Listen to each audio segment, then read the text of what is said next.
I have to give credit to another member of the TalkNorth.com staff, Jeff Diamond from the Jeff Diamond Viking NFL Insider, predicted Justin Jefferson would sign for $35 million a year. It would happen this summer. He was absolutely right.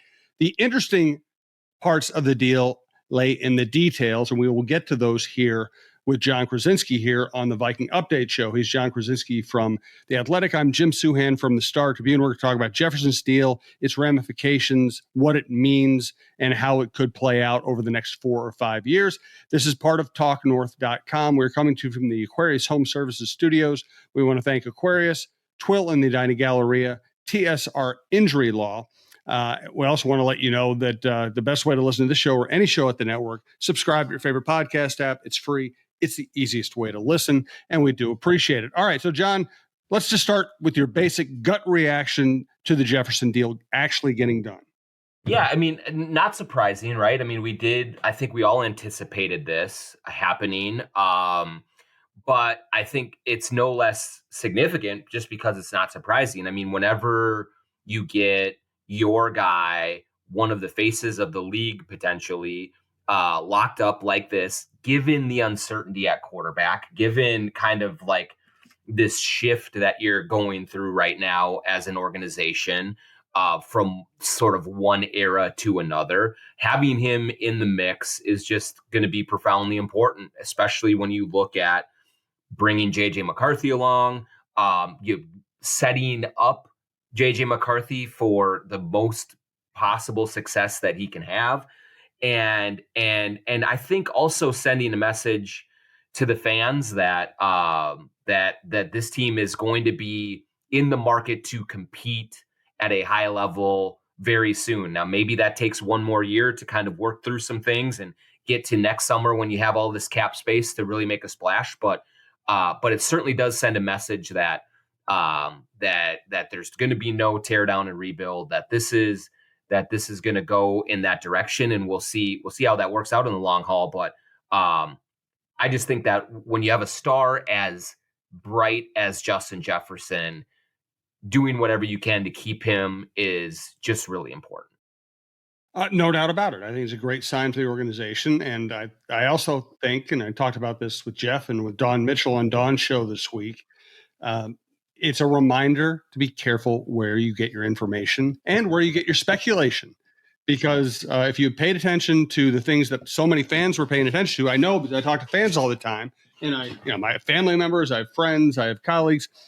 You would have believed that they were going to trade Jefferson for the third pick in the draft.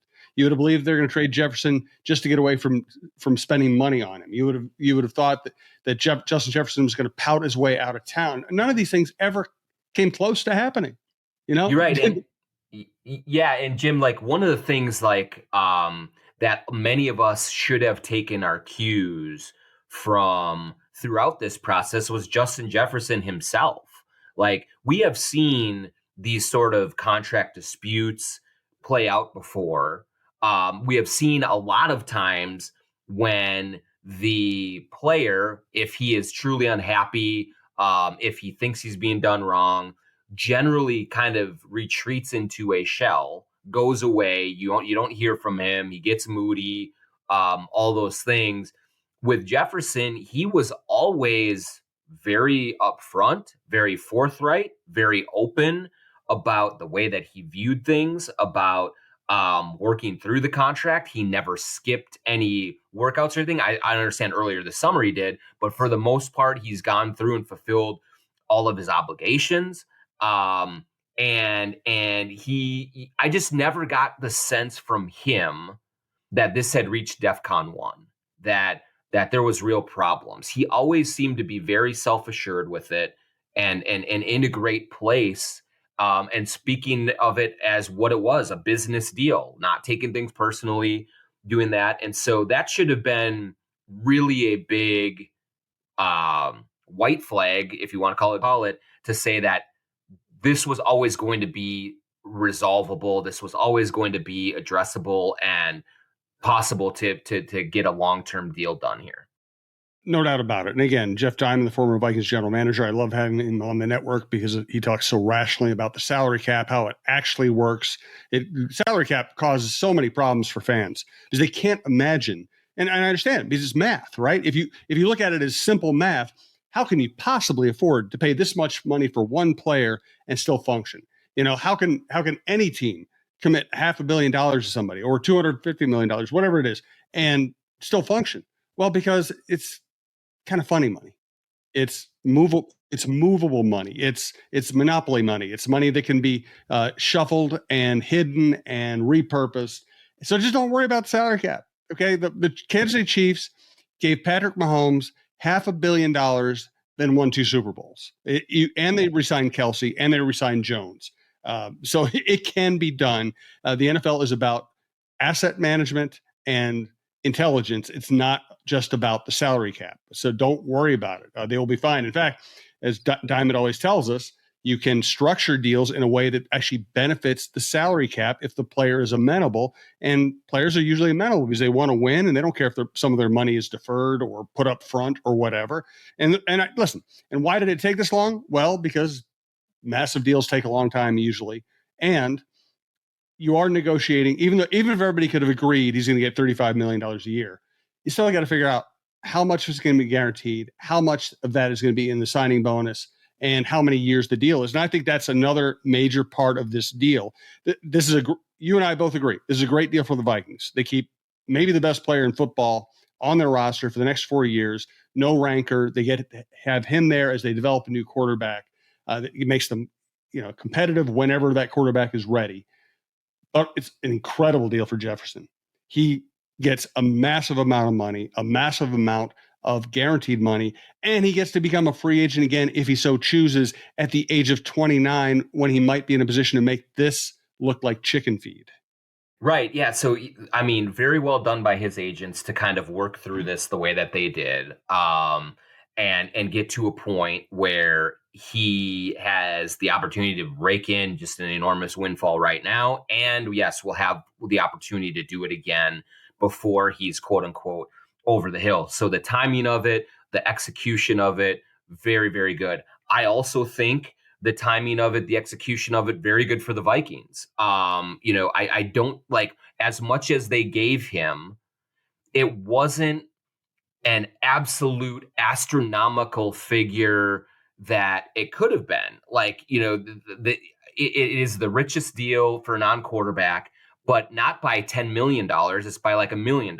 And of course, that's a lot of money. There's a lot of resources in your cap tied up to it. But as you said, you can play with the numbers, you can play with guarantees and things to manipulate that. The other part about it, Jim, that we both know is that when you are not paying your quarterback $35 or $40 million, you can redistribute that money elsewhere around to other players in a different way. And so I believe that the way this lines up is that this deal will come to an end when JJ McCarthy's contract comes to an end and he will be due another massive deal. And so that timing works out really well too, because let's say McCarthy becomes the next great NFC North Division quarterback, that he leads the team to a lot of wins, that he becomes a franchise player and you're going to have to pay him a ton of money. Well, then at 29, you can make your decision with Justin Jefferson. Do you want to keep him and keep going with that? Does he, do you still go that way and go like the Cardinals and Larry Fitzgerald route? Or at that point, do you look at pivoting and going younger at that position because you are going to give your quarterback just a ton of money? So the flexibility for both the player and the franchise, I think, really works out well here. And it makes a lot of sense for both sides to kind of keep going this way. And it all lines up really neatly. No doubt about it. More on Jefferson, maybe a little on McCaffrey and Aaron Jones here. Again, we're coming to you from the Aquarius Home Services studios. We want to thank Aquarius Home Services. Scott for Aquarius Home Services. Making your life better is a huge priority for us at Aquarius. It may start with providing worry-free water or heating and cooling systems you can trust, but there's another very important reason. Aquarius is family-owned and operated. We work hard to earn the right to be recommended. That means upfront, no-surprise pricing, providing a 5-star experience, and treating your home and time with respect. And knowing we're just a click away.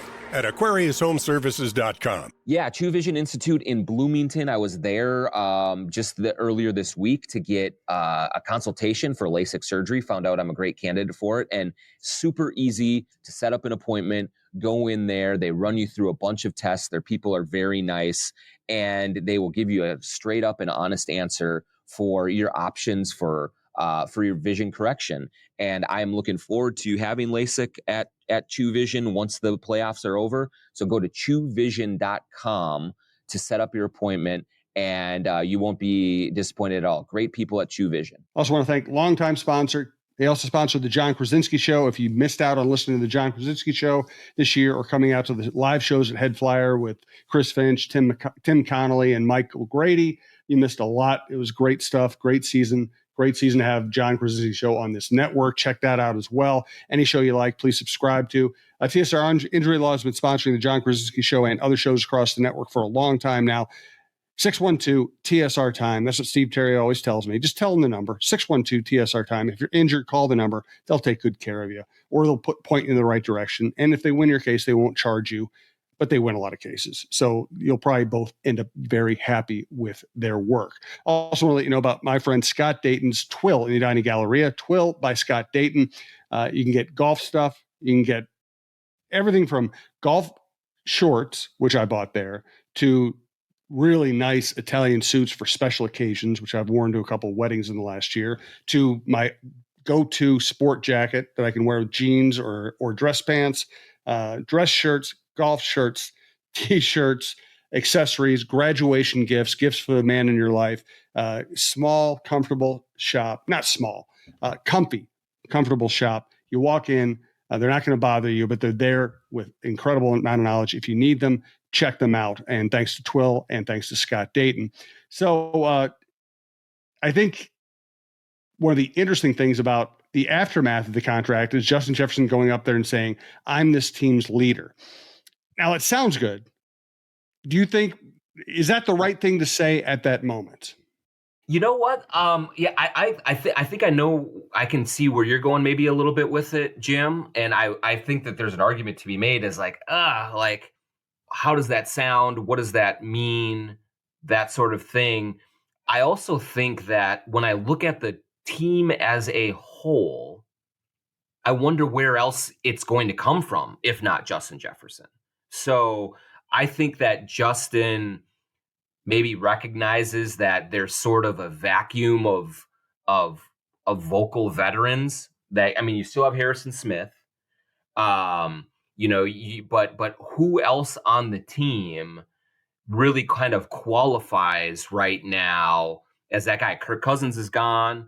We've had, Daniel Hunter was a quiet guy, but he's gone. Eric Kendricks is gone. Like a lot of the sort of guys who stood up and were real vocal and real leaders on the roster are no longer. Either they left last year or they left this year.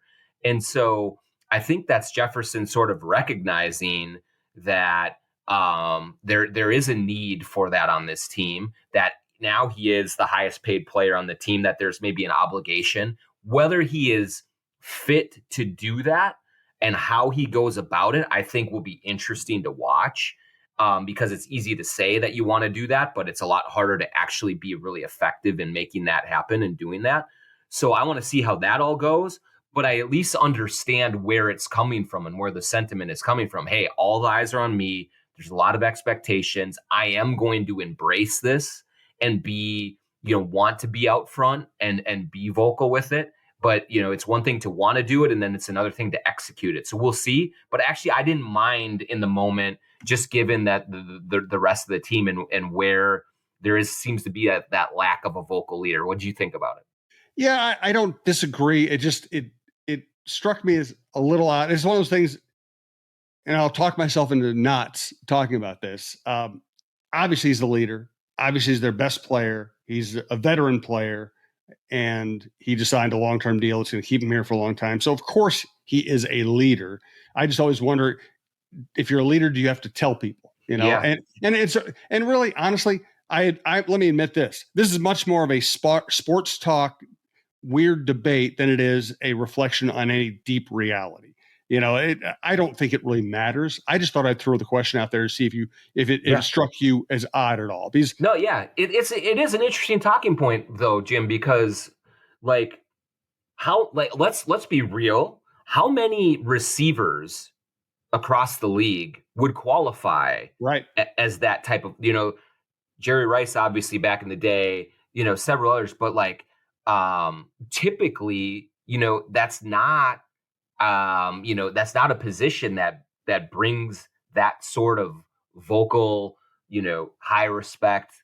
Yeah, I mean, I think Larry Fitzgerald qualifies. I remember back to Anquan Bolden, if I want to date myself, and some really super tough guys that do it. But in general, you don't. I think it's less common for the receiver to be the one that is the leader. A lot of times they are the individual. They're the look at me, they're the get me the damn ball type of a player. But maybe Jefferson is cut differently that way. And I do think it will be a challenge for him to sort of shift from I'm just worried about my production, about being the best player that I can be and helping this team win, to now I'm going to be team spokesman. Now I'm going to be the guy lighting fires, the guy, pushing people. That is a tricky transition to make. I'm not saying he can't make it. I think he can. I like his personality. I like certainly the work ethic and the skill level and all of that stuff is there to do it.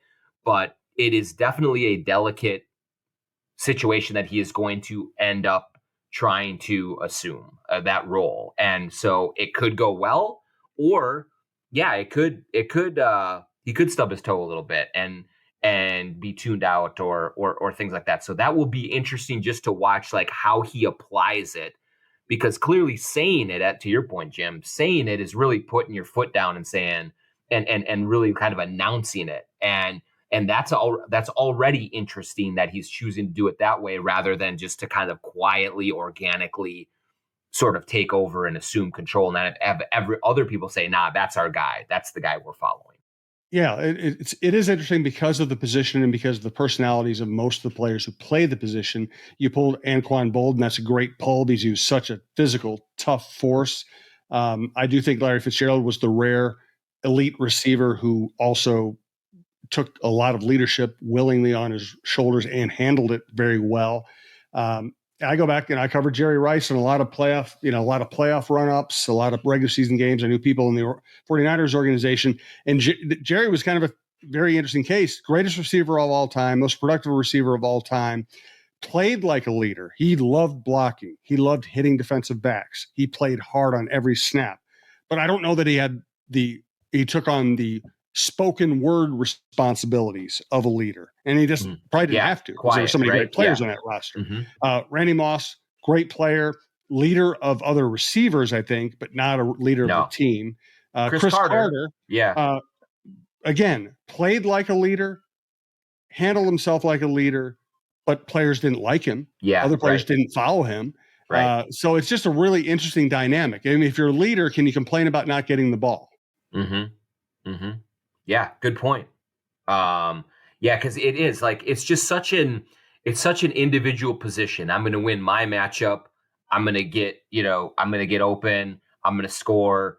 I'm going to do all those things. And look, the greats of the greats sometimes are very self-absorbed that way and do it, and it works out wonderful. It did for Randy Moss. It did for Carter, for a lot of these guys. Sometimes it does not lend itself to, hey, we are all in this together, let's go. It can. It doesn't mean it can't. It can. But I think that the nature of that position is different than offensive linemen, than quarterback that's connected to every position, than safety or even any defender essentially that works within a group of 11. The receivers are typically more out in an island, which makes it sometimes more difficult for them to relate to the entire team and bring them along with them. So that is something that Jefferson will face, I think, in terms of trying to be different in that regard.